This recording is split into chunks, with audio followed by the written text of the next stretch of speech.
Hi. In this video, I'm going to show y'all some things that I use to make maps for my Dungeons and Dragons games.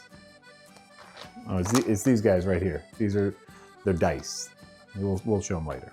If that's something you're interested in, welcome. And if that's something you're not interested in, it will also just be me talking for a little bit, so you can just put me on the second monitor of your computer and listen to me talk about stuff. You don't even need to pay attention. It's going to be mostly, it's going to be mostly Dungeons and Dragons talk and map making talk, which is like dungeon mastering Dungeons and Dragons, which is even more niche. So this video is really for a niche of a niche, and it might not be a good idea, but it's a neat thing in my house that I want to show off to you. And so welcome to the things in my house. Things in my house. These are my juggling balls. So like this is like a waterfall, right? Where you kind of go in and have them go out. If you try to go the other way, it's harder for me. Oh no, see, that's what happens. For me, it's like, it's in and out, in and out. That sounds like a sex thing. Juggling is just like sex. It's in and out, in and out, in and out. Ta-da. So here's a fun fact. It has been several hours since I recorded the intro because I got distracted after making a sandwich. So here we are. So anyway, what we're going to talk about here today is the Dungeon Morph dice. These little guys right here. Here's my story. Here's my Dungeon Morph dice story, which was, I was going to a local RPG thing here in Milwaukee, and I had a really good idea for kind of an overarching story, but I needed a few specific pieces to slot together, and I needed to do it very quickly. And anyone who's ever been a dungeon master knows that like it's really hard sometimes to make decisions, and that's the biggest mental strain when you are dungeon mastering, is just decision after decision after decision. You know, you have to figure out what your players are going to do. You have to figure out where they're going. If they're going into a house, how many rooms does that house have? What's the layout of those rooms? Are there items in those rooms? Are there interactable objects in those rooms? Are there NPCs in those rooms? Do those NPCs have names? If they kill those NPCs, do they have treasure in them? You know, like these are all the decisions that dungeon masters have to make. And so these Dungeon Morph dice take away a lot of those decisions. So these are 6-sided dice, and as you can see here, each side has hallways or rooms or just things, has things in them. And so then the idea is you roll a bunch of these dice and then you can put them together. And see, the real neat thing here is what you can see is like the hallways meet up with each other. This is the Crypts set. I also have the Cities set and the Adventurer set. You know what, let's get out some of these Adventurer sets too, because we'll put a couple of them together. These are nice. Oh, that's neat. We want that one. Oh, these have like little mazes on them. It also came with these cards. Oh, yeah. I love these things. Look what you can do here. You see what we're doing? We're making a little dungeon. We're making a little dungeon. You see what we're doing here? Isn't that beautiful? I love stuff like this because it's quick and it takes the pressure off of you as a dungeon master. So, I'm going to tell you how to use these dice, which is you roll them. So what we're going to do is we're going to grab 5 of these dice and we're going to roll them. So now we're going to put these together and draw it out. I think more like this. Now if you see here, we don't have a good entrance. So maybe what we could do, oh, here we go. We can make this like the exit. Here is our little dungeon. And what we're going to do here now is we are going to kind of, hold on. Always have a pencil sharpener with you. Pencil sharpening ASMR. So now we are going to turn this into an actual dungeon map. So let's do that. 4, 5, 6. This is going to be approximately the size of each module. Approximately. You know, we're going a little bit by vibes here. So we know we have a door here. We have a cool, like, big hall right here. And it's got some stuff in it. What kind of stuff? I don't know. It's Got this thing here. What does that mean? What does it mean? I have no idea. Like maybe this is like a big, maybe this is a cave, okay? That's what we're gonna do. This is a cave entrance. And so here is a room within the cave. Or, ooh, you know what we'll do? This is like a secret. This is a secret room right here. It's more fun if there's like a little secret room. I don't have any dice over here, so I'm not going to make this hallway. So we got this room, and then it comes over here. We have like a nice big room here. This is a nice big room. Do you see that one? How it's got that little like blub, blub, blub, blub? I don't know what that means yet, but we're gonna find out what that means. But this is a secret entrance. Shh, keep it secret. So here's like a little door. This has stuff in it. Now, like this has like, if we look really close to this guy here, hopefully you can see that. It's got all these little symbols on it, and to me that looks like blood stains. And so there's like crap. There's crap all over the place. Like this is gonna be something, you know, like this is wavy. I might turn this into like a little pool. Maybe that's like a bath area. Bath, that's a B.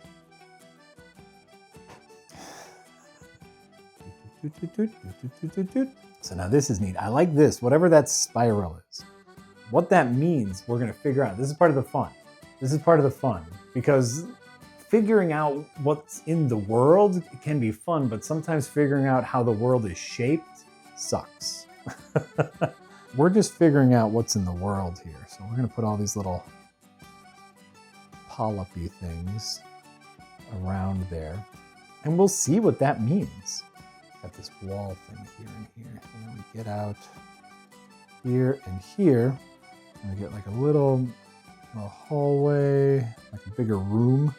We go down stairs, boop, boop, boop, boop, boop, downstairs. That leads over here. We got a circle room. That's fun. Then we got something in there. That's like a little star. That's like a star. What does that star mean? We're gonna figure that out. Oh, this one has a star too. Then we got this guy, and that opens up into a big old thing. Also, this is like, oh, look, I know what that is. That's like a coffin already. That just looks like a coffin. That's got a star in it. That's got a butthole. That's got a butthole. That's got a butthole.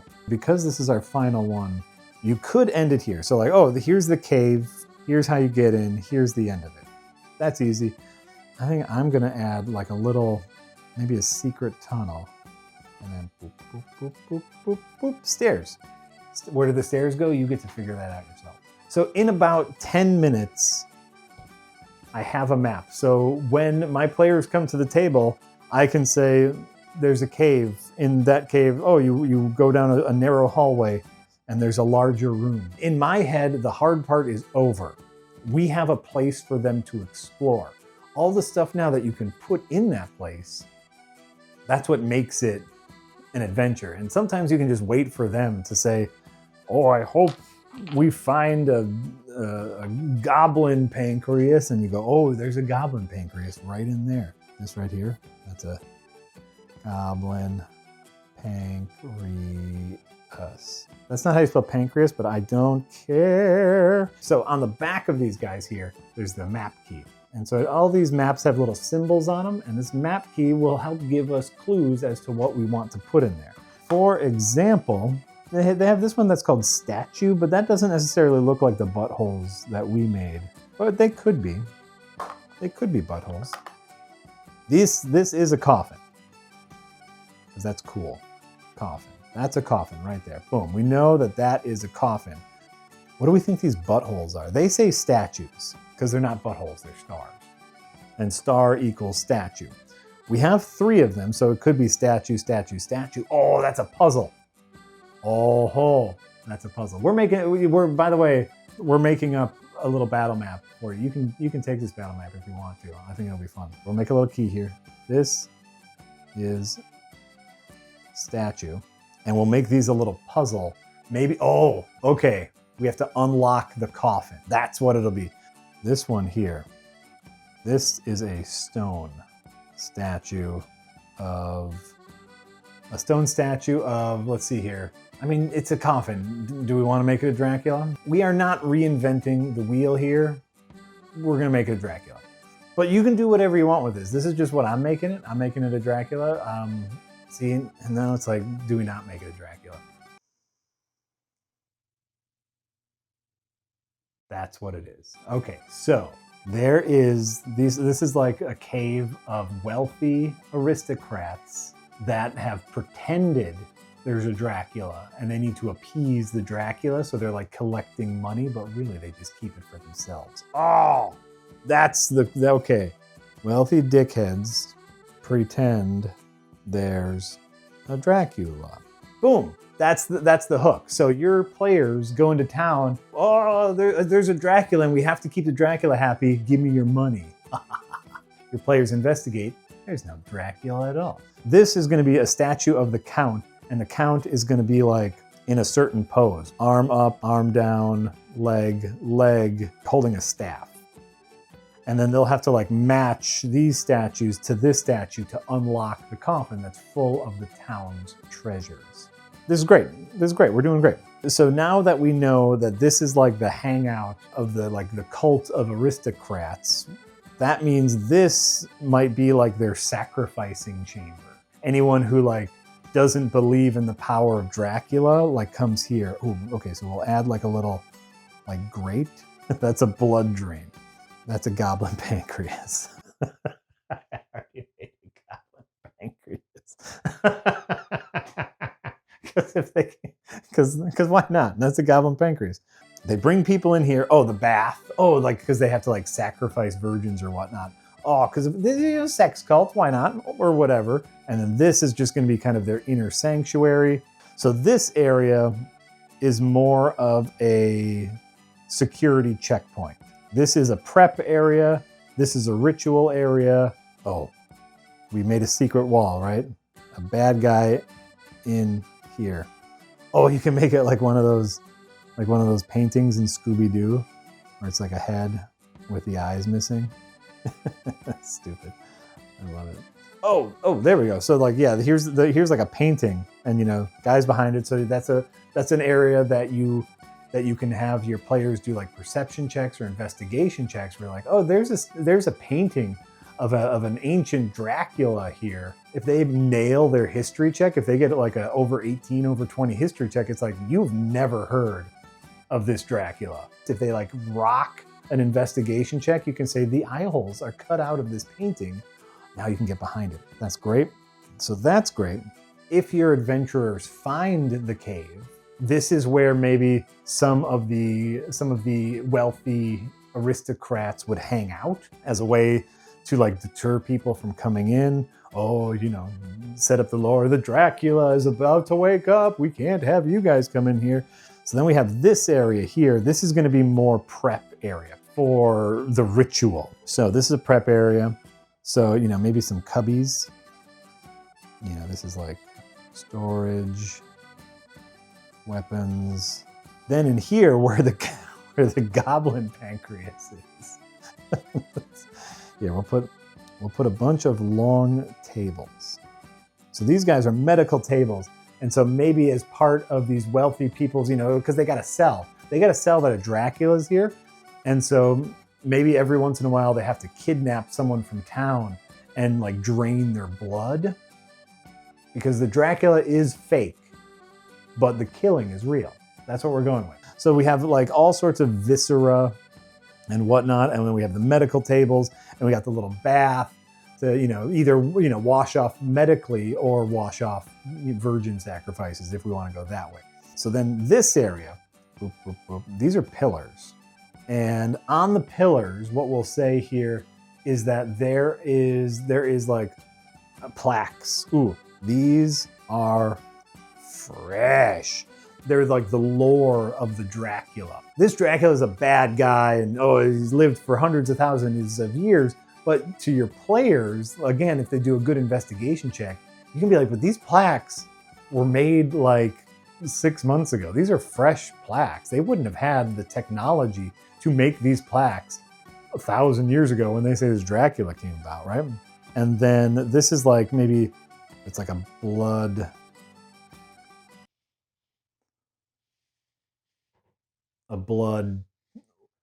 canal. It's like a blood trough. Blood trough. So it's like a blood trough. So, you know, like the blood will circle down into the blood drain. Great. Maybe you could have your players come here for one of the sacrifices. If your players are real creepos and they're sneaking in, this is where it would end for them. And they see it and they go, oh yeah, they sacrificed a virgin, they drained of all its blood, and then they, you know, they dragged, they carried the dead body around here to the Dracula. And I wasn't able to see that because I was a sneaky person, right? So that's where it could end. But boom, then we get into this area. This is like a, this is like a corpse bin. Here is where they will set up a statue, right? And so like this statue will be incomplete. Like this statue, maybe like put a, so this is the staff. So here you see is the staff, and then this statue, arm up, but no staff. You got to put the staff in his hands. You got to make it match. And then this statue, arm down, staff, leg. This is stupid. This is simple, but it doesn't matter. It doesn't matter. You can put whatever you want in here. And all of these things, all of these notes that I'm making change. These are just the notes that I'm making because we're making a story together. I say that and you're not helping at all. You're not doing shit. I'm just making a story up right now. But this is how I'm designing this little dungeon. Like these are just doodles, you know. These are just the noodle doodles. You add your own sauce. These are just the noodles, and you get to add your own sauce. Is that cool? Is that cool? That's a cool saying? Also, what you might have noticed here is that there have been no bad guys. You put in a bad guy wherever you want. Like there, you know, there could be bad guys in here. There's definitely a bad guy in here. There could be bad guys in here ripping fleshes, at very least ripping pancreases out of goblins, if you think about it. There could be bad guys performing a ceremony. There could be fights this whole way up. We have this big room here, so we could put a big bad in here. You know, like the wealthy guy leader, maybe the wealthy guy hired a bodyguard. And so that fight could happen in here because that's a nice big room for that to happen in. That would be cool. But they get all the statues correct. The coffin opens up. Either your players have figured out that there is no Dracula, and you could actually put Dracula in there. That would be fun. Or it's just that's where the town's treasure is. I put this up here too because this is like a possible escape. You could make this a secret escape path for like the bad guy to run away from. Or this could be like a way out and it's on the hilltop and this explains some other bullshit that we made. You do whatever you want. You can do whatever you want because you get to add the sauce. Great. Hey, guess what? We did it. This is part of the fun. I'm one of those dungeon masters who really enjoys making maps and building out little bits of the world. I think it's fun because of all of these things, because of all the little things that we can add to that. Some people don't like that. Personally, I get a little too into thinking about room layout. Like for example, this is an evil lair. There's no bathrooms. Where are they pooping? This is like a cave. Are they pooping in the woods? We don't know. The point is, something like Dungeon Morph starts that momentum because sometimes the tough part of creating is just starting, is just having a direction. When you can make anything in the world, you seize up because you can make anything in the world. But boom, we rolled some dice. Now we have a starting point. And look what we made. We made a really neat little adventure here. On this camera right here, I've been recording for 38 minutes. Obviously, I did like a little intro and whatnot, so we'll say 30. In about 30 minutes, I have a whole night's worth of play. This is easily 4 hours of a session because I rolled some dice. And so like that's a neat, that's why I think these things are neat. I think I got this off of Kickstarter. Hopefully in the description, I'll put in where you can get these. That's Dungeon Morph. And that was a thing in my house. Thank you for joining me. I'll see if I can get a nice map of this made up, or else I'm just gonna take a picture with my phone and put that put that up, and then you can copy. And I hope you had a good time watching this. If you listened to this and didn't watch it, if this truly was second screen content for you, I don't know if you would have gotten anything out of it, because it would have just been me gibbering about Draculas for a little bit. Hey, Jack here, editing the video and letting you know that I did end up making the map using Dungeon Draft. You can see it scrolling by here, along with the names of all of our wonderful, dare I say beautiful, handsome, pretty patrons. We're going to put this map up for a free download over on our Patreon. You don't even need to sign up for the Patreon. This map will be available to download for free if you are interested in the map itself. If you don't care about us and only want the map, head on over to our Patreon. You can download this one for free. Thanks to all of these wonderful people who kind of give us the freedom to experiment with these kinds of videos, making different content. We appreciate that. Also, something you should know is that I just ate a Nutty Buddy. It was delicious. It was peanut butter and chocolate. Hey, thanks for watching. Bye.